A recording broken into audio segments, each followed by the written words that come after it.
जय हिंद दोस्तों। स्वागत है आपका आपके अपने YouTube channel learning point with Abhishek sir पर। दोस्तों, अगर आप चैनल पर नए हैं तो चैनल को सब्सक्राइब कर लीजिए और बेल आइकन प्रेस कीजिए ताकि आप डेली डिक्टेशन पा सकें।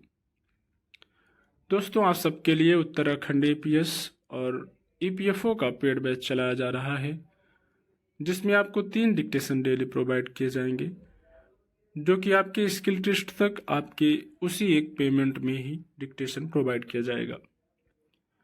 तो इसकी जो फीस रखी गई है वो APS की 500 रुपये है और EPFO के लिए 600 रुपये रखा गया है।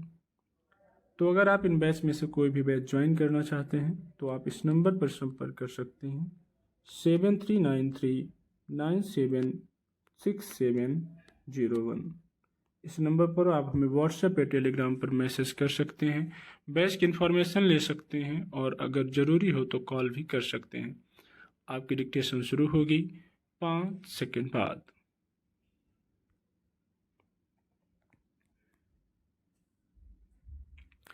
दिल्ली सरकार और उपराज्यपाल के बीच तकरार पुरानी है।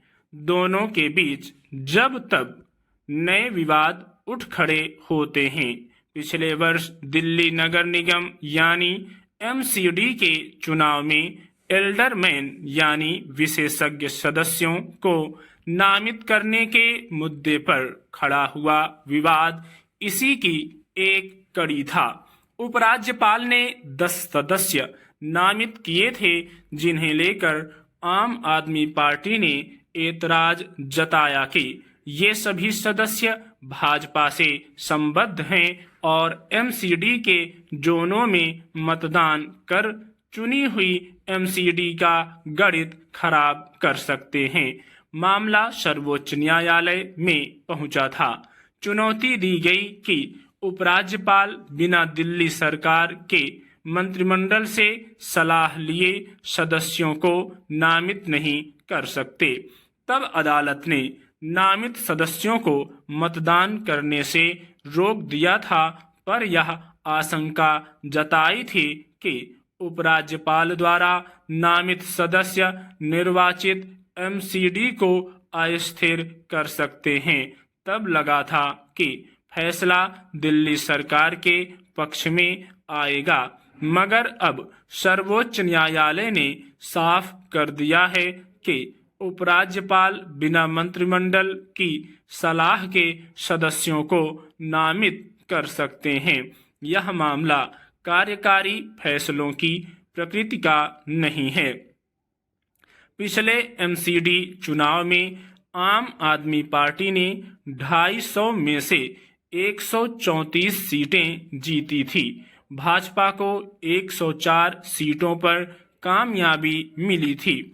तब उपराज्यपाल ने 10 सदस्यों को नामित कर उन्हें महापौर और उप महापौर के चुनाव में मतदान करने की इजाजत दे दी थी। इस तरह गड़बड़ी करके भाजपा के अपना महापौर बनाने की कोशिश की आशंका जताई जाने लगी थी। ऐसा चंडीगढ़ नगर निगम में भाजपा पहले कर चुकी थी। फिर नामित सदस्यों के मताधिकार और उपराज्यपाल द्वारा सदस्यों को नामित करने के अधिकार को लेकर सवाल उठने शुरू हो गए थे। नियम के मुताबिक नामित सदस्य MCD जोनों के चेयरमैन के चुनाव में हिस्सा ले सकते हैं। इससे कुछ जोनों में आम आदमी पार्टी का गणित गड़बड़ हो रहा था। अब सर्वोच्च न्यायालय के फैसले के बाद आम आदमी पार्टी उपराज्यपाल के अधिकारों को चुनौती नहीं दे सकती। हालांकि चुनावी गणित और अधिकारों की जंग में यह सवाल अपनी जगह है कि आखिर सदस्यों को नामित करने की प्रक्रिया में लोकतांत्रिक मूल्यों का कितना ध्यान रखा जाता है। MCD में 10 सदस्यों को नामित करने का प्रावधान इस मकसद से किया गया था कि इस तरह कुछ विशेषज्ञों को निगम में रखा जा सकेगा ताकि उनके अनुभवों का लाभ मिल सके। मगर जिस तरह पार्टी के सक्रिय कार्यकर्ताओं को उपकृत करने की मंशा से नामित किया जाने लगा है, उससे वह तकाजा पूरा नहीं हो पाता। दिल्ली सरकार और उपराज्यपाल के बीच अधिकारों की तकरार में दिल्ली के विकास कार्यों की गति काफी प्रभावित हुई है। हर मामूली बात पर दोनों के बीच जंग छिड़ जाती है और मामला अदालत में पहुंच जाता है। कई बार उपराज्यपाल दिल्ली मंत्रिमंडल के फैसलों या मंत्रियों की सिफारिशों को रद्द कर या टाल देते हैं। इस तरह बहुत सारे काम रुक जाते हैं।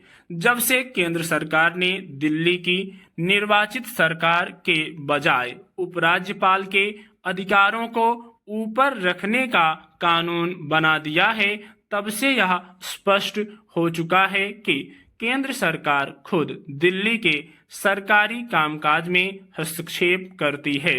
अब आम लोग इस तनातनी से ऊब चुके हैं और उन्हें बुनियादी समस्याओं के निपटारे की आस है। स्टॉप।